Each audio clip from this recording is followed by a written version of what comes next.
O Além da Notícia desta noite está falando sobre economia criativa e o potencial que cada um de nós tem de criar, de inovar e também de empreender. Terminei o último bloco querendo mencionar para vocês um exemplo que vi na Europa, num grande mercado onde estive, e eu chegava, por exemplo, num departamento ali e encontrava produtos que eu falei, puxa, nunca vi uma coisa como esta, vai ficar muito boa na cozinha, vai servir para fazer, para cozinhar isso, para fazer aquilo, para cortar aquela verdura. Cheguei num outro departamento, vi ali um outro produto, falei, puxa, mas que coisa, que ideia maravilhosa, isso aqui dá para colocar no guarda-roupa, dá para fazer isso. E eu cheguei à seguinte conclusão, falei, puxa, estou vendo aqui a criação de tantos produtos, de tantas coisas funcionais que a gente precisa no dia a dia, que facilita, feita com uma matéria-prima fácil, como o plástico, como o metal. E não vi isso no Brasil, não conheço isso lá no Brasil. Será que somos menos criativos? Eu repasso a pergunta para vocês. Muito bem, né? Na verdade, eu acho que nós somos um povo extremamente criativo, mas que tem uma dificuldade em empreender, em tirar a criatividade da cabeça e colocá-la não somente no papel, mas colocá-la em prática. E aí tem uma série de questões atreladas, desde a dificuldade de se abrir uma empresa, de se ter acesso ao capital, de mobilizar a ideia e transformar em um produto, um serviço, enfim, N fatores. Mas o que nós precisamos é ter uma maior estrutura que possibilite desenvolver mercados, incentivar o pequeno empresário a se aventurar nos seus negócios. E aí também entra uma questão de cultura, Ronaldo. Porque no Brasil, todo mundo quer empreender. Mas aí a hora que é colocado que talvez ele perca o seu patrimônio ao empreender, ele desiste de empreender, porque ele quer permanecer na sua zona de conforto. E não existe empreendimento sem risco associado. É inerente a novos produtos, a novos mercados. Então, essa também é uma questão que tem que ser ponderada. Agora, se você me permite, eu queria aqui colocar um ponto de reflexão. No Brasil, se fala muito em economia criativa associada ao micro e ao pequeno empreendedor. Aliás, essa era a minha compreensão sempre. Exatamente. E muitas vezes, de uma maneira equivocada, associada à economia sustentável, para a inclusão social. Na verdade, a economia criativa vai muito além disso. Trata do capital intelectual. Então, a gente compara um grande estúdio cinematográfico a uma produção local regional. Ambos são representantes da economia criativa. Uma grande joalheria, como, por exemplo, a brasileira Gaster, com um artesão que faz joias.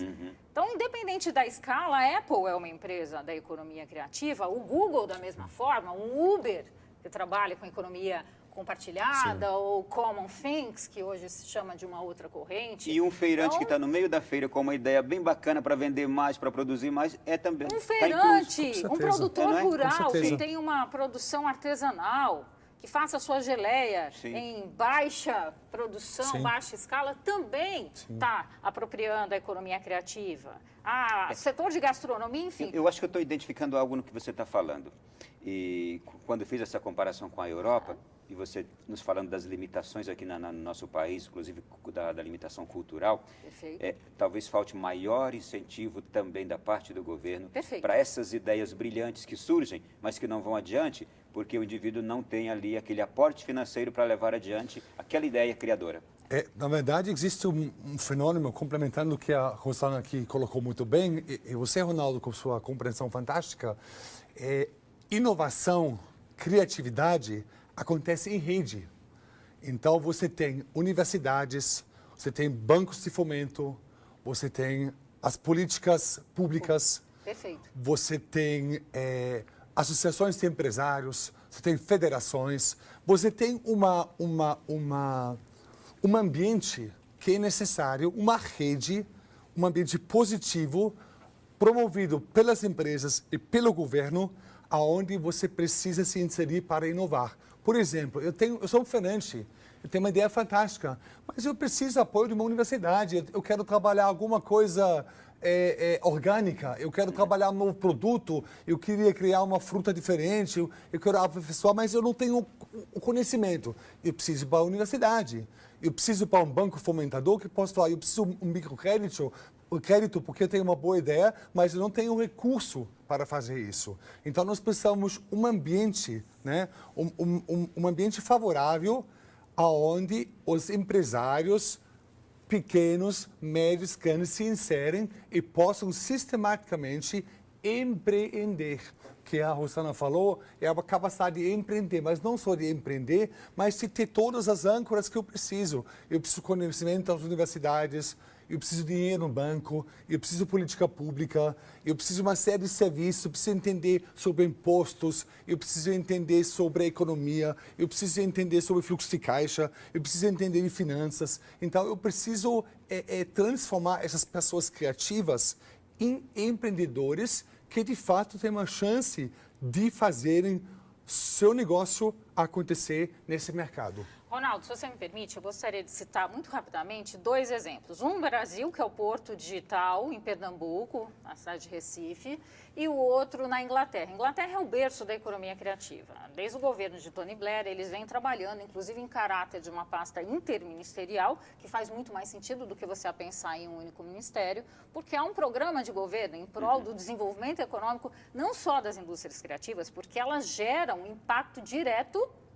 contributivo nas indústrias tradicionais, de novo, por meio de design, tecnologia e outros, né?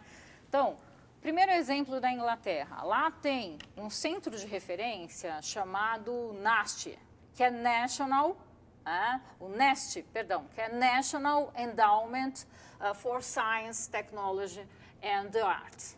Então, é um centro com um caráter não governamental, que faz justamente essa articulação entre a academia, entre governo, entre possíveis investidores, trabalha com startups, que tem como propósito principal, vejam bem, mudar o mundo, fazer a diferença para o mundo.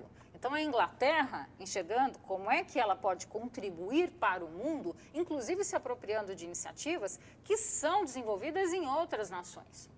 Então, aí você tem essa integração de clusters. Esse ecossistema necessário. É um ecossistema necessário. Sim. E um exemplo aqui nacional, que a gente deva se orgulhar muito e cada vez mais daqui para frente, é o Porto Digital de Pernambuco, Recife, onde você teve a associação de universidade, governo, desenvolvimento de linhas de incentivo, de empresários, de iniciativa privada, organizações não governamentais, para se montar um hub tecnológico, um polo digital. Então, talvez no Brasil, de uma maneira mais concreta, seja o melhor exemplo da articulação desses diversos agentes que são fundamentais, desses atores estratégicos, para compor um ecossistema de inovação que sustente as plataformas necessárias para desenvolver a economia criativa. Você está nos dizendo que a Inglaterra ela optou por privilegiar esse modelo e tem mantido esse privilégio ao modelo da economia criativa. E num momento de crise como esse, Peter e Rosana, que nós passamos no Brasil, se um de vocês dois fosse o atual presidente do Brasil, investiriam forte em economia criativa, inovação? Fortíssimo, fortíssimo. O caminho, na minha opinião, a Rosana vai falar e vai com certeza concordar com isso, é a inovação. Porque as formas tradicionais de gerar riqueza, de gerar emprego, de gerar renda, assim, de contribuir para o país, são esgotadas, né? Você percebe nessa crise que a gente está vivendo, tanto política, que acreditamos que seja parcialmente resolvida, tanto econômica, se continuarmos a fazer a mesma coisa, nós vamos ter os mesmos resultados. Esses resultados atendem? Não atendem. É preciso surgir algo novo. É preciso surgir algo novo. Então, preciso exatamente, pelo governo, falando como presidente do Brasil, precisa criar um ecossistema onde micro, pequenas e principalmente médias empresas, micro, pequenas e médias empresas, possam se inserir e possam criar algo novo, possam criar um chamado valor agregado, ok? Você compra muitos produtos, não só pelo produto, mas pelo valor agregado, né? Você anda pelo Uber, porque não é um táxi igual, não, é um carro, normalmente escuro. Você tem uma pessoa que desce do carro, que te abre a porta. Dentro do carro você tem um chicletinho, você tem uma água. Então, tem um valor agregado. Aquele taxista mal-humorado, aquele taxista que atende por 30 anos da mesma forma, ele está enfrentando agora uma concorrência, porque alguém tive uma ideia inovadora. Eu vou criar um transporte criativo, alternativo, que é um sucesso no mundo todo. Aqui, na Alemanha, na Europa, Estados Unidos, é um sucesso no mundo todo. Então, precisamos fortalecer esse ecossistema. Aliás, até te interrompendo, mas claro. Brevemente, inclusive correndo risco, se prefere esse melhor serviço. Porque o Uber não... Claro, com não certeza. É? Claro. O Uber não tem aquele conceito que tem os táxis tradicionais, você Perfeito. Conhece aquela rede de táxis. O Uber é um motorista desconhecido, um carro desconhecido, que você pega, claro. Mas tem um melhor serviço que te atrai. Isso. Com certeza. Mesmo correndo riscos, você quer aquilo. Deixa eu te dar um outro exemplo, Ronaldo. E são riscos calculados, porque Sim. há toda uma formação Sim. para que esses motoristas sejam credenciados. Se eles não tiverem uma avaliação extremamente positiva entre 4 e 5 estrelas, porque é na Sim. forma de estrela, eles são descredenciados e não podem mais ter a licença do Uber, né? Então, assim, é um risco, de certa forma, calculado. Deixa eu só dar um exemplo, como vai isso evoluir. Na Alemanha, a gente tem um sistema que chama-se Car2Go. É um conceito entre economia criativa e mobilidade. O que acontece? Você tem carros em pontos estratégicos da cidade. Então, você não quer ir de carro, você não quer ir de táxi e nem de Uber. Você liga para a central e fala, eu estou aqui na Praça dos Três Poderes e eu preciso de um carro. Então, o senhor se dirija à esquina XY, lá tem um carro te esperando, você entra lá com código, usa esse carro e larga ele no seu destino final. E o sistema registra. Então, é uma forma de compartilhar carros, de melhorar a mobilidade urbana, de criar um novo segmento completamente novo de car sharing, que não existia, e é um sucesso na Europa inteira. Aqui não chegou ainda. Aqui no Vai Brasil, chegar. Vai chegar, É a evolução disso, vai chegar. aqui vai no chegar. Brasil nós temos alguns modelos semelhantes, né? De um Uber de aluguel de carros, que é o Fleet, que está fazendo enorme sucesso, começou no Sul e agora está indo para o país como um todo. E algumas instituições bancárias já a título de piloto com projetos semelhantes a esse Sim. verificado na Alemanha. Não é? Mas queria também aproveitar para pontuar que essas indústrias criativas elas estão sendo beneficiadas por tecnologias disruptivas. Então, graças à internet, às plataformas, as redes possibilitaram uma expansão exponencial. Então, você conectar quem precisa do serviço com quem quer Exato.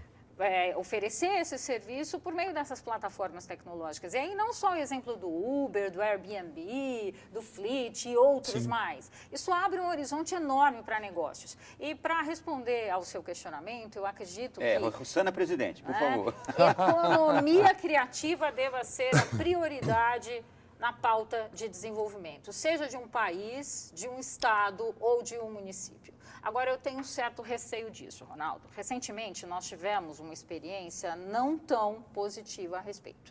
Em 2011, foi constituída a Secretaria Nacional de Economia Criativa. Essa secretaria, a meu ver, ela ficou totalmente mal posicionada. Por quê? Ela estava pensada no Ministério da Cultura. E muita gente entendia que economia criativa... E eu estou ouvindo falar dela agora, hoje. Ela foi extinta em 2015. Porque não conseguiu apresentar resultados efetivos. Desculpem, aqui não há uma fala contra governo, aqui é uma crítica a um processo que foi instaurado, que foi estabelecido. Né? Então, dentro do Ministério da Cultura, ela era entendida como a economia da cultura. E a economia da cultura é apenas um dos elementos da economia criativa. Não é só cinema, artes, moda, design. Extrapola, tem ciência e tecnologia. Tem contribuições transversais a todo o restante da economia. Então, qual é o meu receio? O tema economia criativa, o nome economia criativa no Brasil, ele ficou um pouco desgastado. Então, eu tenho receio que, em função desse desgaste no passado, a retomada de algo tão vital, de extrema relevância, para que alavanque o desenvolvimento socioeconômico sustentável do país por meio de pequenos empreendimentos, médios e grandes empreendimentos, porque precisamos contribuir para a geração de riquezas, de empregos, não é? Seja comprometida. Então, é preciso entender que a economia criativa, na verdade, é a representação de um conjunto de indústrias que têm contribuições a dar, tanto em termos de geração de emprego e renda, receita dessas indústrias criativas, como a alavancagem da competitividade, da inovação, da eficiência das indústrias tradicionais. Para a pauta já. Nós temos uma audiência bastante significativa nas várias classes sociais. Sim. E sempre recebo cumprimentos de alguns parlamentares que nos acompanham também neste horário. E o que vocês estão nos trazendo aqui é algo de extrema importância. O tema da economia criativa se adequaria melhor em qual pasta de um governo? Ciência e tecnologia? Na verdade, se fosse para colocá-lo em uma única pasta, a meu ver, seria ciência e tecnologia. Porém, não acho a configuração mais adequada. Deveria ser, a exemplo de outros países como China, Inglaterra, a própria Alemanha, uma preocupação interministerial deveria estar na Casa Civil. Agora que nós teremos, ao que tudo diz, né, ao que tudo indica, um super Ministério do Planejamento, quem sabe dentro desse super Ministério do Planejamento, mas atenção, só se de fato a perspectiva de ser um ministério muito mais empoderado, com uma atuação interministerial, uma atuação transversal às demais pastas, isso seria cabível. Caso contrário, é uma política de governo federal, não tem que estar restrita a nenhuma pasta, porque depende da articulação com todas as demais. Se as nossas autoridades estão à procura de algo novo para trazer resultados, está aqui hoje um tema importantíssimo, esse que a gente está trazendo aqui. Vou conseguir uma audiência para vocês dois lá com a atual presidência, tá bem? Por favor, será um prazer. Ótimo. Nós vamos agora ao nosso intervalo, já no próximo bloco retornaremos aqui continuando a falar sobre esse tema da economia criativa e daqui a pouquinho, Rosana, eu vou insistir um pouco mais, que a gente trabalhe, talvez no próximo bloco, para as pessoas mais simples também. Perfeito.